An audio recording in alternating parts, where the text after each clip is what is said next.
Shalom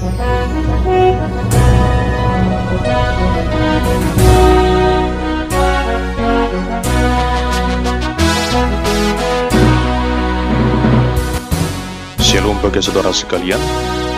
Marilah kita siapkan hati dan pikiran kita untuk menyambut firman Tuhan. Kita berdoa. Damai sejahtera Allah yang melampaui segala akal, itulah yang memelihara hati dan pikiranmu di dalam Kristus Yesus Tuhan kita. Amin. Jemaat yang terkasih, firman Tuhan yang menjadi khotbah di Minggu Advent yang kedua di tanggal 4 Desember tahun 2022 tertulis dalam Filipi pasal yang pertama, ayat yang ketiga hingga ayat yang ke-11. Beginilah firman Tuhan. Aku mengucap syukur kepada Allahku setiap kali aku mengingat kamu, dan setiap kali aku berdoa untuk kamu semua. Aku selalu berdoa dengan sukacita. Aku mengucap syukur kepada Allahku karena persekutuanmu dalam berita Injil, mulai dari hari pertama sampai sekarang ini. Akan hal ini aku yakin sepenuhnya, yaitu Ia yang memulai pekerjaan yang baik di antara kamu akan meneruskannya sampai pada akhirnya pada hari Kristus Yesus. Memang sudahlah sepatutnya aku berpikir demikian akan kamu semua, sebab kamu ada di dalam hatiku, oleh karena kamu semua turut mendapat bagian dalam kasih karunia yang diberikan kepadaku, baik pada waktu aku dipenjarakan, maupun pada waktu aku membela dan meneguhkan berita Injil. Sebab Allah adalah saksiku, betapa aku dengan kasih mesra Kristus Yesus merindukan kamu sekalian. Dan inilah doaku, semoga kasihmu makin melimpah dalam pengetahuan yang benar dan dalam segala macam pengertian, sehingga kamu dapat memilih apa yang baik, supaya kamu suci dan tak bercacat menjelang hari Kristus, penuh dengan buah kebenaran yang dikerjakan oleh Yesus Kristus untuk memuliakan dan memuji Allah. Demikian pembacaan firman Tuhan. Adapun yang menjadi tema dalam khotbah Minggu Advent yang kedua adalah memilih apa yang baik menjelang hari Kristus. Saudara terkasih, selamat Minggu Advent yang kedua bagi kita sekalian. Sungguh merupakan sukacita di Minggu Advent yang kedua ini, kita kembali disapa oleh firman Tuhan. 2 lilin ungu dinyalakan pada Minggu Advent yang kedua ini, sebagai tanda yang menggambarkan kesetiaan dan cinta kasih. Itulah makna Advent yang kedua. Dan lewat khotbah Minggu Advent yang kedua ini, kita merenungkan tema memilih apa yang baik menjelang hari Kristus. Saudara terkasih, jemaat Filipi adalah jemaat pertama yang didirikan Paulus di Eropa sekitar tahun 49 Masehi. Kota Filipi terletak di Makedonia, yaitu sebuah provinsi kerajaan Roma pada saat itu. Sekalipun banyak tantangan yang dialami oleh jemaat di Filipi, namun mereka tidak pernah menyerah. Namun justru di situasi tekanan yang begitu besar itu, mereka tetap setia percaya pada Yesus. Jemaat Filipi dikenal sebagai jemaat yang begitu akrab dengan Paulus, yang mereka tunjukkan dari kepeduliannya terhadap pelayanan Paulus. Sekalipun jarak memisahkan, namun cinta kasih dan rasa hormat terhadap Paulus tak pernah terpisahkan. Hal inilah yang membuat Rasul Paulus kagum dan merasa bangga dengan jemaat Filipi. Dari penjara di kota Roma, ia menuliskan suratnya sebagai peneguhan iman bagi jemaat di Filipi yang saat itu menghadapi berbagai tekanan dari para penentang Injil Kristus. Itulah juga sebabnya surat ini disebut sebagai surat air mata, di mana Paulus menuliskannya dari penjara yang penuh dengan linangan air mata, kesedihan, penuh dengan penderitaan. Tapi sekaligus surat ini juga disebut sebagai surat yang penuh dengan sukacita, karena Paulus mengingat dengan penuh sukacita bagaimana jemaat Filipi yang selalu memberikan yang terbaik di tengah-tengah iman percaya mereka lewat segala perbuatannya. Dalam teks khotbah di Minggu Advent yang kedua ini, sebagaimana kita baca di Filipi pasal yang pertama, Paulus menunjukkan bagaimana ia mengucap syukur kepada Allah setiap kali ia mengingat jemaat Filipi. Tentunya ini dilandasi oleh suatu hal yang sangat berkesan yang membuat Paulus bersyukur mengingat jemaat yang pernah ia layani itu. Bahkan di ayat 3 dan ayat yang kelima, Paulus sampai 2 kali berkata, "Aku mengucap syukur kepada Allahku." Rasa syukur itulah yang menuntun Paulus berdoa dengan penuh sukacita, dengan keyakinan bahwa Tuhan Allah akan senantiasa memelihara persekutuan mereka dalam mengimani berita Injil yang telah mereka terima. Sungguh, Rasul Paulus merasakan buah dari pemberitaan Injil yang telah tumbuh di tengah jemaat Filipi lewat kemurahan hati mereka yang selalu peduli terhadap Paulus dalam kesaksian pemberitaan Injil yang ia lakukan, bahkan ketika ia di penjara.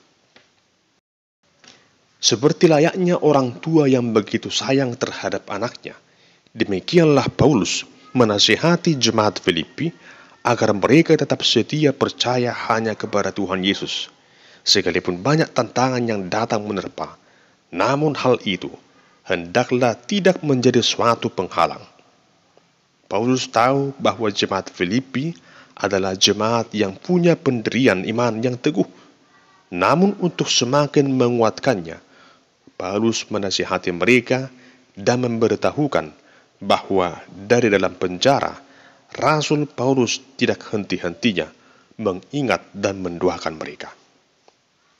Di dalam doanya, Paulus meminta kiranya kasih mereka semakin melimpah dalam pengetahuan yang benar dan dalam segala macam pengertian untuk memilih apa yang baik, apa yang suci menjelang kedatangan hari Kristus.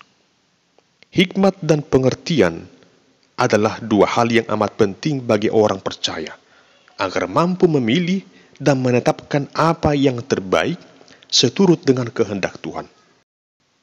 Jemaat yang dikasihi Tuhan, kita sudah begitu sering mendengarkan ungkapan hidup ini adalah pilihan. Ungkapan itu sungguh benar adanya.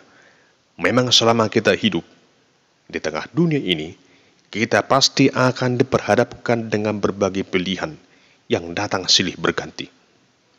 Tentunya tidak mudah menetapkan pilihan, sebab jika kita salah memilih, maka resikonya kita sendiri yang akan tanggung. Kita butuh pertimbangan yang matang untuk memiliki kematangan dalam memilih. Tentunya kita butuh hikmat. Dari hal yang sangat sederhana hingga hal yang kompleks sekalipun, kita butuh pertimbangan. Mulai dari memilih makanan yang mau kita konsumsi, memilih pekerjaan yang ingin kita kerjakan, termasuk dalam memilih pasangan hidup. Semua itu butuh pertimbangan yang matang. Di atas semua pilihan itu, kita sering diperhadapkan di antara berbagai pilihan, dari hal yang tidak baik hingga hal yang baik, bahkan hingga hal yang paling baik. Lalu manakah yang akan kita pilih?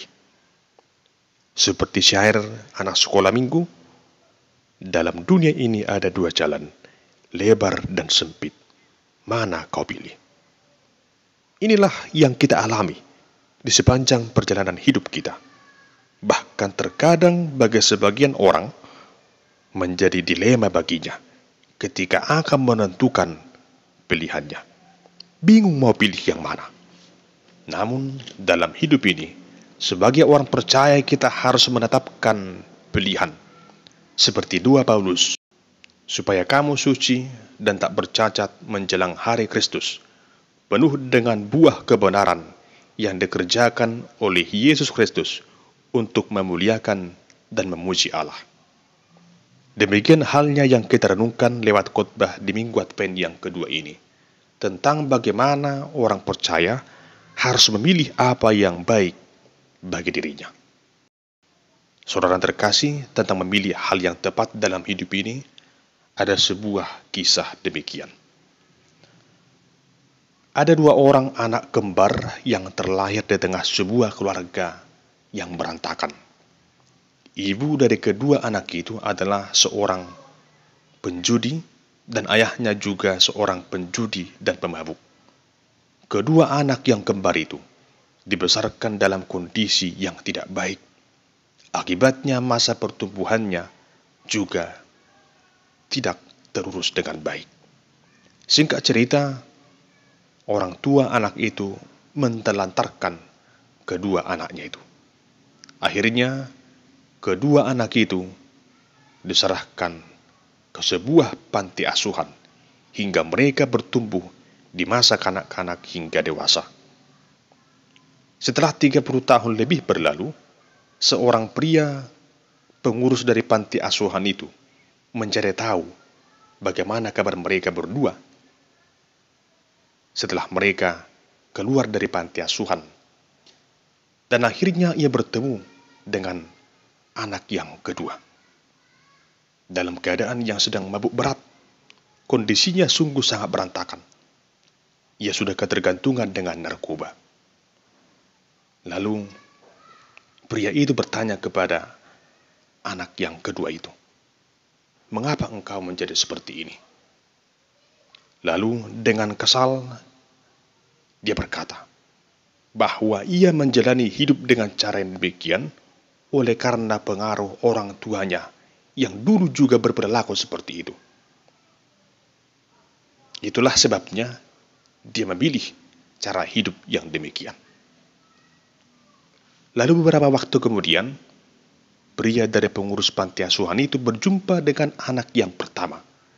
Namun keadaannya jauh berbeda dari anak yang kedua itu. Hidupnya bahagia, sudah memiliki pekerjaan yang baik, dan dia juga aktif di tengah-tengah pelayanan di gereja. Lalu pria itu bertanya, "Apa yang membuatmu bisa berhasil seperti ini?" Jawabannya adalah bahwa ia ingin membuktikan kalau ia bisa menjadi orang yang berbeda dari orang tuanya yang dulunya seorang pemabuk dan penjudi.